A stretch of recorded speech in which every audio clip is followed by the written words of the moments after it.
আজকে আমার এই রিলটি সর্বোচ্চ ধর্মীয় নেতা ইরানের আয়াতুল্লাহ আলী হুসাইনি খোমেনিকে নিয়ে, যিনি পুরো বিশ্বের মুসলিম জাতির রোল মডেল হিসেবে পরিচিত।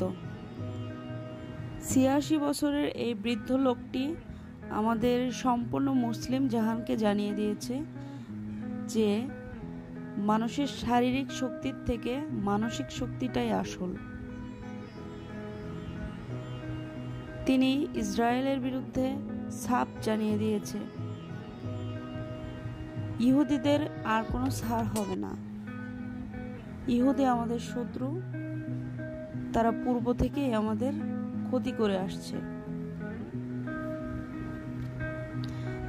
আজ ইহুদি জাতি নিধন করতে বারবার আমরা ব্যর্থ হওয়ার ফলেই তারা বারবার আমাদের উপর আধিপত্য বিস্তার করছে। আজকে ৮৬ বছরের এই বৃদ্ধ লোকটি আমাদের শক্তিশালী মুসলিম যে দেশগুলো আছে সেগুলার রোল মডেল। তার জন্য অনেক অনেক দোয়া হৃদয় থেকে।